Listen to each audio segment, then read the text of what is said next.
अस्सलाम वालेकुम व्यूअर्स, मैं आपका शुक्रिया अदा करती हूँ कि आपने मेरे कहवे के बनाने के तरीके को बहुत पसंद किया।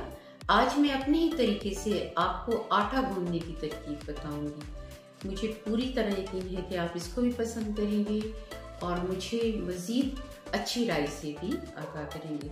पहली बात तो मैं आपको आटे से मुतल्लिक बता दूं कि आपके घरों में गूंदा जाता है और आपको मालूम है कि परात में कुछ आटा जो आपने इस्तेमाल करना है उसको ख़ास मकदार से उसको गूंद लेते हैं। जब मेरी शादी हुई तो मुझे आटा गूंदना नहीं आता, फ्रेंकली स्पीकिंग। मेरी वालिदा ने मुझे बताया कि तुम अगर कुछ देर के लिए आटे को भिगो के रख दोगी और 10 या 5 मिनट के बाद जब उसको गूंदोगी या उसको मुट्ठी लगाओगी, अपने हाथों की मदद से उसको प्रेस करोगी तो वो एक बड़ी ही रिफाइंड फॉर्म में आ जाएगा। So that was wonderful. But later on मेरे जॉइंट्स में बहुत ज़्यादा पेन होने लगा और मैं बीमार रहने लगी, तो मेरे आटे गूंदने की जो जिम्मेदारी थी वो हैरत अंगेज तौर पर किसी और जगह शिफ्ट हो गई और उसी से मैं आपको मिलवाना चाहती हूँ। वो है जनाब ये वो मेरा दोस्त, मेरी साथी जिसने आटा गूंदने में मेरी मदद की। ये है वो मेरी मशीन। इस मशीन का तारुफ मैं आपसे करवाना चाहती हूँ। ये आटा गूंदने की मशीन है और इससे पहले मुख्तलिफ ममालिक ने आटा गूंदने की मशीन इंडियन सोसाइटीज की बनाई और अब भी बड़ी अच्छी फॉर्म में वो मौजूद हैं, लेकिन वो कितनी कामयाब है उसकी जमानत नहीं है। इसकी जमानत मैं इसलिए दूंगी कि ये मैंने इस्तेमाल की। ये पाकिस्तान की बनी हुई है और इसको आप देखिए कि ये गुजरावाला में बनी हुई है। इसकी प्राइस भी बड़ी अच्छी है, अफोर्डेबल है। इस वक्त ये 9 से 10 हजार के रेंज में मिल जाएगी और इसकी रिपेयर भी बहुत आसान है। इसके साथ हमें जो चीज मिलती है वो इस तरह का एक स्टील का बाउल मिलता है जो काफी मजबूत है और हैवी गेज में बना हुआ है और इसके लिए एक ढकना है। इसके अंदर आटा गूंदने के लिए जिस गिरारी को या जिस डिवाइस को इस्तेमाल किया जाता है वो ये है और ये भी मैं आपको इस्तेमाल करके बताऊंगी। फिर आटा गूंदने के लिए मेरा क्या तरीका है कि मैं आटा जो है हमेशा मुख्तलिफ तरीके से गूंदती हूँ, लेकिन चूंकि अभी शाम है और मैंने सुबह के लिए इसको गूंदना है तो मैंने यहाँ पे 2.5 कप आटा लिया है और इसके अंदर मैंने डालना है चुटकी बराबर नमक। नमक भी ऑप्शनल है, आजकल लोग नमक पसंद नहीं करते, इसमें आप कर सकते हैं नमक डाल दें, नमक के साथ थोड़ी सी चीनी ऐड कर दें, तब भी इसका जायका बहुत अच्छा रहेगा। फिर इसके साथ ही मैं कुछ थोड़ी सी मकदार में इस्तेमाल करूंगी दूध। आप कह सकते हैं कि ये आधा कप दूध है। फाइनल चीज जो आटे को बहुत ही नरम बनाती है, रोटी उसकी फूली हुई आती है और खुश जायका होती है, वो है ऑयल का इस्तेमाल।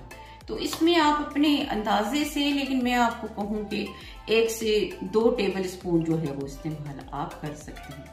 अच्छा व्यूअर्स, मैं आपको एक और बात भी बताऊं कि मार्केट जो है मुख्तलिफ किस्म के ऑयल कंटेनर्स और ऑयल बॉटल से फिल्ड है और हम उसको ला के इस्तेमाल भी करते रहे, लेकिन लो कास्ट मटेरियल में ये मेरे पास मुझे एक आइडिया आया कि मार्केट में केचप की बहुत बड़ी बॉटल थी। सो आई जस्ट बॉट इट और मैंने इसके अंदर ऑयल डाला। न सिर्फ ये कि ये गिरते वक्त टूटती नहीं है, बल्कि इस नॉब की वजह से ये मजबूत भी है और ऑयल जो है बड़े साफ सुथरे तरीके से आप उसको किचन में रख सकते हैं। अब आपने आटे को मिक्स कर लेना है इन चीजों की मदद से जो आपने उसमें डाला है, यानी ऑयल, दूध और नमक। अब अगला मरहला उसका है वो ये है कि आप इस बाउल को मशीन के अंदर फिट कर दीजिए। मशीन के अंदर फिट करने के लिए मैं आपको यहाँ पे बताऊं कि यहाँ एक खास किस्म की दरज है या एक किस्म की इन्होंने जगह दी हुई है जिसमें ये बाउल जो है वो फिक्स हो जाता है। इसी को फिक्स करके भी मैं आपको बताऊं कि अंदर बाउल के अंदर मशीन में जो एक आप डिवाइस कह दें, नॉब कह दें, उस पे हमने इस गरारी को फिक्स करना है। ये गरारी इस तरीके से आप देखिए फिक्स हो जाएगी।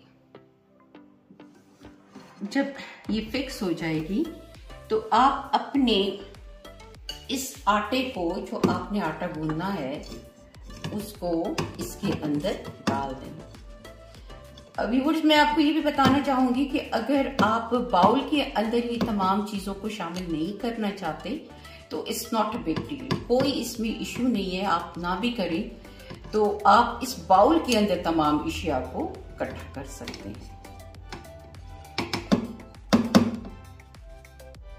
तो आपने देखा कि हमने वो आटा जो है वो उसके अंदर डाल दिया है और इसके बाद हम इस ढकने को इस मशीन के ऊपर फिट कर देंगे।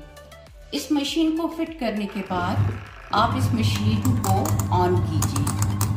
तो मैंने इसको पूरा आधा का आधा घुमाया और पानी जो है यहाँ इसके ढकने में डाला।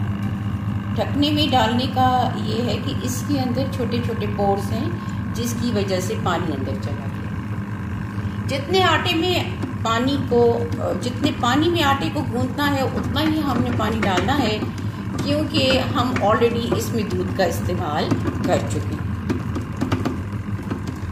इस पूरी मशीन के या इस टाइमर को यहाँ तक पहुँचने में जो 1 मिनट लगेगा, उसके बाद हम देखेंगे कि आटा कितनी खूबसूरती से, कितने अच्छे तरीके से ये गूंथ चुका है। व्यूअर्स, मशीन अपना टाइम मुकम्मल कर चुकी है और अब हम अपना बाउल जो है वो खोलने लगेंगे। That's great. अब आप इसको देखिए, आप चाहें तो इस बाउल को निकाल लीजिए, लेकिन ये चूंकि इसके अंदर फिक्स होता है इसकी गरारी, तो जैसे ही अभी आपने देखा तो इसके साथ निकल आती है, तो इट बिकम्स वेरी डिफिकल्ट। इसके साथ उसका निकलना बहुत मुश्किल होता है। यहाँ आप अपने बाउल में इस आटे को रखिए और यहाँ पे बाउल पे मुझसे अगर आप चाहें तो पहले ही बाउल को चिकना कर सकते हैं, लेकिन अगर ऐसा नहीं है तो आप इसको अपने हाथों की मदद से, जो चिकनाहट इसको मिली है, आप उसके अंदर उसको इस शेप में ले आइए और आप देखें किस कदर अच्छा आटा जो है वो हम लोगों के पास तैयार हो गया है और ये गूंथ गया है। और जब आप इसको रात भर फ्रिज में रखेंगी तो दूसरे दिन इसका जो आप पराठा बनाएंगी तो वो बहुत ही अच्छा होगा।